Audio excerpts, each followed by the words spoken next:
اس لیے علماء کو بھی بہت زیادہ پھونک پھونک کے قدم رکھنے کی ضرورت ہوتی ہے کہ وہ ایک ایک قدم پھونک کر کے رکھیں۔ اعلیٰ حضرت نے کتنی خوبصورت بات کی تھی اپنے زمانے میں۔ آپ نے علماء کو جو نصیحتیں کی اس میں ایک نصیحت کی، آپ نے کہا علماء لوگ تمہیں دیکھ کے دین کے قریب ہوتے ہیں اور تمہیں دیکھ کے دور بھی ہو جاتے ہیں۔ کہا کہ اگر تم نے سنن غیر موقدہ کو چھوڑ دیا تو لوگ سنن موقدہ چھوڑ دیں گے، اور اگر تم نے سنن موقدہ کو چھوڑ دیا لوگ واجبات چھوڑ دیں گے، تم نے واجبات چھوڑ دیے تو لوگ فرائض چھوڑ دیں گے، اور اگر تم نے فرائض چھوڑ دیے تو لوگ کہیں دین نہ چھوڑ دیں۔ اور پھر کہا اے طبقہ علماء، تم نے اگر مکروہ تنزیہیہ کا ارتکاب کیا تو لوگ مکروہ تحریمیہ میں پڑ جائیں گے، اور اگر تم نے مکروہ تحریمیہ کا ارتکاب کیا لوگ حرام میں پڑ جائیں گے، تم نے اگر حرام کا ارتکاب کیا تو لوگ کفر میں پڑ جائیں گے۔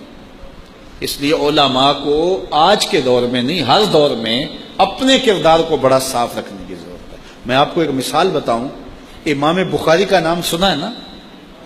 اللہ اکبر، رسول اللہ کی 6 لاکھ حدیثیں زبانی یاد تھی امام بخاری، اللہ اکبر۔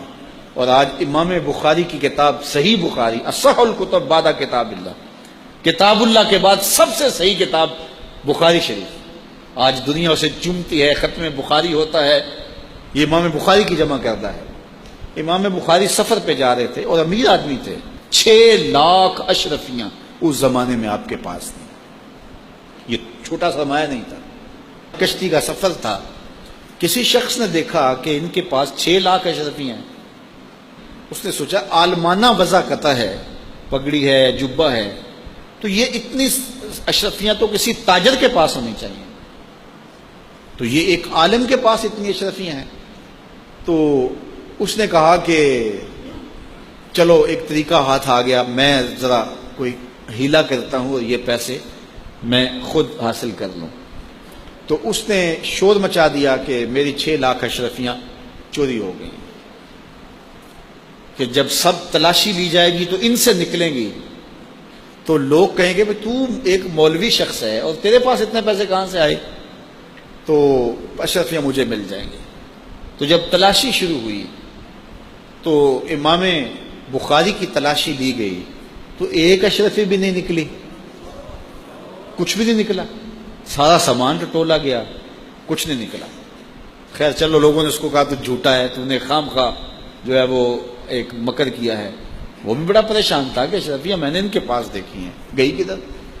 خیر جب جہاز چلنے لگا تو آہستہ آہستہ امام صاحب کے قریب ہو گیا، امام بخاری سے پوچھنے لگا حضرت اشرفیاں تو تھیں آپ کے پاس، تو کدھر گئیں؟ فرمایا جب تم نے الزام لگایا نا، اور مجھے پتا ہے کہ تم نے الزام کیوں لگایا ہے، میری وجہ دیکھ کے تم نے میرے سے ہتھیانا چاہا تھا، تو میں نے چپکے سے وہ اشرفیاں سمندر میں پھینک دی تھی۔ تو کہا حضرت اتنی زیادہ اشرفیاں اور سمندر میں پھینک دیں؟ کہا ہاں۔ کہا کیوں پھینکی؟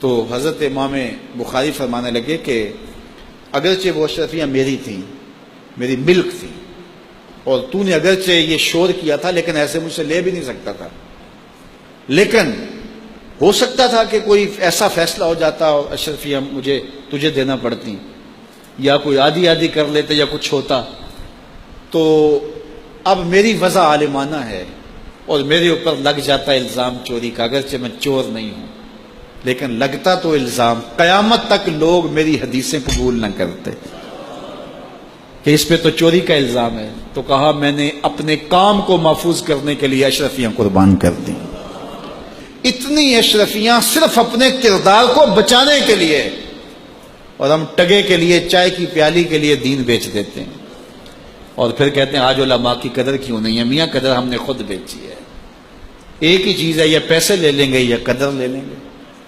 تو یہ ذمہ داری تھی ہماری کہ ہم انتہائی حساسیت کے ساتھ جو ہے اس دور کا ادراک کرتے اور حالات کو سمجھتے، اور جن لوگوں نے حالات کو سمجھ کے قدم اٹھائے ہیں وہ کامیاب اور بامراد ہوئے۔